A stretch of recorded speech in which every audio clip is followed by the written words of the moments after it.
जय हिंद दोस्तों। Point break by RSI YouTube channel पर आप सभी का बहुत बहुत स्वागत है। आज हम बात करने वाले हैं सामान्य हिंदी के मोस्ट इंपोर्टेंट प्रश्नों की। ये प्रश्न एग्जाम में पूछे जा चुके हैं और आने वाली परीक्षाओं की दृष्टि से बहुत ही महत्वपूर्ण हैं। तो आप सभी लोग इस वीडियो को बहुत ध्यान से देखिए। वीडियो के लास्ट में मैं आपसे एक क्वेश्चन भी पूछूंगा जिसका आंसर आपको कमेंट बॉक्स में बताना है। शुरुआत करने से पहले अगर आपने अभी तक इस चैनल को सब्सक्राइब नहीं किया है तो प्लीज आप लोग इस चैनल को सब्सक्राइब कर लीजिए, क्योंकि मैं लगातार इसी तरह की वीडियो लाता रहता हूँ जो आपकी स्टडी में बहुत ही महत्वपूर्ण होंगे। तो चलिए स्टार्ट करते हैं आज का वीडियो। आज का हमारा पहला प्रश्न है, हिंदी किस भाषा परिवार की भाषा है? भाषा परिवार पूछ लिया गया है कि कौन से भाषा परिवार की ये भाषा है। ऑप्शन है भारोपीय परिवार, ऑप्शन 2 है द्रविड़ परिवार, ऑप्शन 3 है आष्ट्रिक परिवार, ऑप्शन 4 है चीनी तिब्बती परिवार। तो इसका जो सही आंसर हो जाएगा, सही आंसर हो जाएगा ऑप्शन 1, हिंदी भाषा भारोपीय भाषा परिवार की भाषा है। कौन से परिवार की भाषा है? भारोपीय भाषा परिवार। तो इसका सही आंसर क्या हो जाएगा? ऑप्शन 1 भारोपीय। चलते हैं अपने अगले प्रश्न पर। अगला प्रश्न है हमारा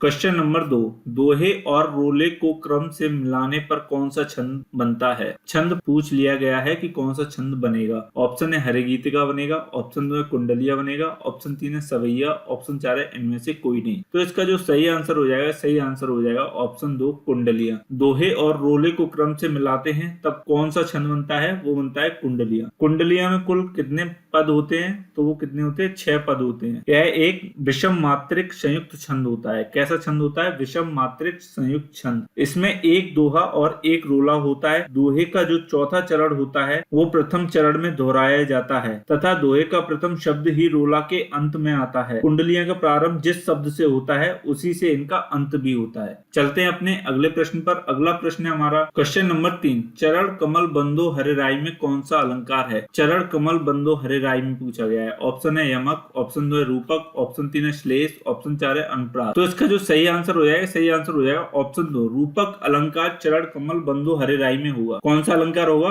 रूपक अलंकार। रूपक अलंकार क्या होते हैं? तो रूपक अलंकार वे अलंकार होते हैं जहां गुण की अत्यंत समानता के कारण उपमेय में उपमान का भेद रहित आरोप होता है। वहां पर हम कौन सा अलंकार पाते हैं? वहां पर हम रूपक अलंकार पाते हैं। चरण कमल, कमल है चरण के समान, यहाँ पर उपमेय का उपमान में भेद रहित आरोप कर दिया गया है, इसलिए यहाँ पर अलंकार हो जाएगा, वो हो जाएगा रूपक अलंकार। चलते हैं अपने अगले प्रश्न पर। अगला प्रश्न है हमारा क्वेश्चन नंबर 4, किस रस के संचारी भाव वितर्क, भ्रांति, हर्ष और आवेग होते हैं? यहाँ पर गौर करने वाली है, संचारी भाव दिए गए हैं, पूछे गए हैं ये संचारी भाव कौन से रस के होते हैं। ऑप्शन है बीभत्स रस के, ऑप्शन 2 है अद्भुत रस के, ऑप्शन 3 है करुण रस के, ऑप्शन 4 है इनमें से कोई नहीं। तो इसका जो सही आंसर हो जाएगा, सही आंसर हो जाएगा ऑप्शन 2 अद्भुत रस के ये संचारी भाव होते हैं। कौन कौन से होते हैं? वितर्क, भ्रांति, हर्ष और आवेग। ये किसके संचारी भाव होते हैं? अद्भुत रस। बीभत्स रस के कौन से संचारी भाव होते हैं? तो वो होते हैं मोह, जड़ता, व्याधि। क्या क्या होते हैं? मोह, जड़ता और व्याधि। ये 3 बीभत्स रस के संचारी भाव होते हैं। करुण रस की अगर बात कर ली जाए कि करुण रस के कौन कौन से संचारी भाव होते हैं, तो वो कौन से होते हैं? निर्वेद, शांति, ग्लानि,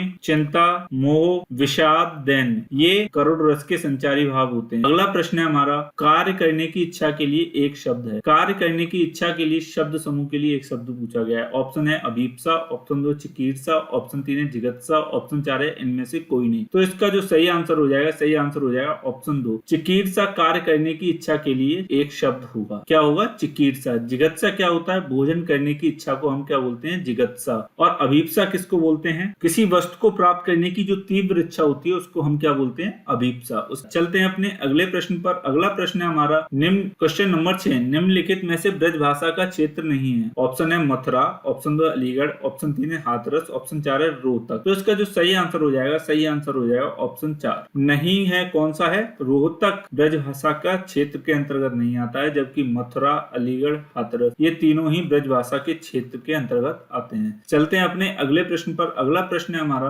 क्वेश्चन नंबर 7, कर्म का तद्भव शब्द बताइए। कर्म का तद्भव शब्द पूछा है। ऑप्शन है हमारे काम, ऑप्शन 2 कृत, ऑप्शन 3 है क्रिया, ऑप्शन 4 है कार्य। तो इसका जो सही आंसर हो जाएगा, सही आंसर हो जाएगा ऑप्शन 1 काम। तद्भव का अर्थ होता है हिंदी शब्द और तत्सम का शब्द होता है जो संस्कृत भाषा से लिए गए होते हैं, उनको हम क्या बोलते हैं? तत्सम शब्द। तो कर्म का जो तद्भव शब्द हो जाएगा वो क्या हो जाएगा? काम। चलते हैं अपने अगले प्रश्न पर। अगला प्रश्न है हमारा क्वेश्चन नंबर 8, पलंग का तत्सम शब्द क्या होगा। अब यहाँ पर तत्सम शब्द पूछ लिया गया है, यानी कि संस्कृत का शब्द क्या होगा। ऑप्शन है पर्यंक, ऑप्शन 2 है द्विवर, ऑप्शन 3 है घट, ऑप्शन 4 है इनमें से कोई नहीं। तो पलंग का जो तत्सम शब्द हो जाएगा वो हो जाएगा ऑप्शन 1 पर्यंक पलंग का तत्सम शब्द होगा। द्विवर का जो तद्भव शब्द होगा वो क्या हो जाएगा देवर, और घट का जो तद्भव शब्द हो जाएगा वो हो जाएगा घड़ा। चलते हैं अपने अगले प्रश्न पर। अगला प्रश्न है हमारा क्वेश्चन नंबर 9, सोना का पर्यायवाची शब्द है। पर्यायवाची शब्द पूछा गया है सोना का। ऑप्शन है ललित, ऑप्शन 2 है जात रूप, ऑप्शन 3 है पन्नग, ऑप्शन 4 है इनमें से कोई नहीं। तो इसका जो सही आंसर हो जाएगा ऑप्शन 2। सोना का जो पर्यायवाची होगा वो क्या हो जाएगा जात रूप। क्या हो जाएगा जात रूप। सोने को हम कनक के नाम से भी जानते हैं। किसके नाम से जानते हैं कनक। चलते हैं अपने अगले प्रश्न पर। अगला प्रश्न है हमारा क्वेश्चन नंबर 10, दिवस का विलोम शब्द होगा। यहाँ पे विलोम शब्द पूछा गया है। ऑप्शन है विभावरी, ऑप्शन 2 है मलिन, ऑप्शन 3 है आलस्य, ऑप्शन 4 है अधिपत्य का। तो इसका जो विलोम शब्द होगा दिवस का वो हो जाएगा विभावरी। क्या हो जाएगा विभावरी।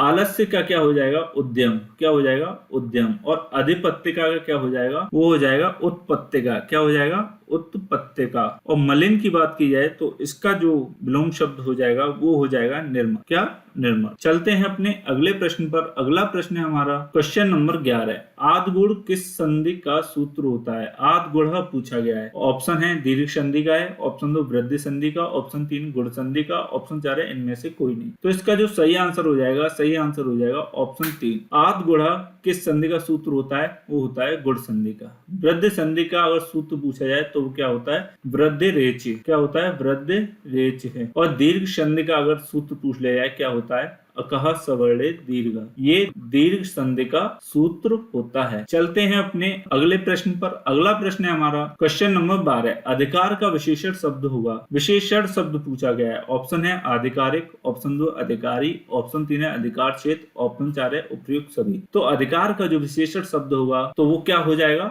आधिकारिक। आधिकारिक जब शब्द होगा तो वो अधिकार शब्द की विशेषता बताएगा। तो ये शब्द कैसा हो जाएगा विशेषण शब्द हो जाएगा। कौन सा आधिकारिक। तो ये थे आज के हमारे प्रश्न। अब चलते हैं कल के प्रश्न पर जो कि आपसे पूछा गया था। कल का प्रश्न था हमारा भारत का पहला मेगा फूड पार्क कहाँ स्थित है। तो इसका जो सही आंसर हो जाएगा ऑप्शन 1 हरिद्वार। अब आते हैं आज के प्रश्न पर जिसका जवाब आपको कमेंट बॉक्स में देना है। आज का प्रश्न है हमारा आद गुण किस संधि का सूत्र होता है। आद गुण पूछा गया है। तो ये 4 हमारे ऑप्शन दिए गए हैं। इनमें से जो भी आंसर सही हो उसको आप कमेंट बॉक्स में कमेंट करके जरूर बताएं। अगर आपको ये वीडियो अच्छा लगा हो तो प्लीज इस वीडियो को ज्यादा से ज्यादा लाइक और शेयर करें और हमारे चैनल #PointBreak by RSR को यूट्यूब पर सर्च करके सब्सक्राइब करें। Thanks for watching. जय हिंद।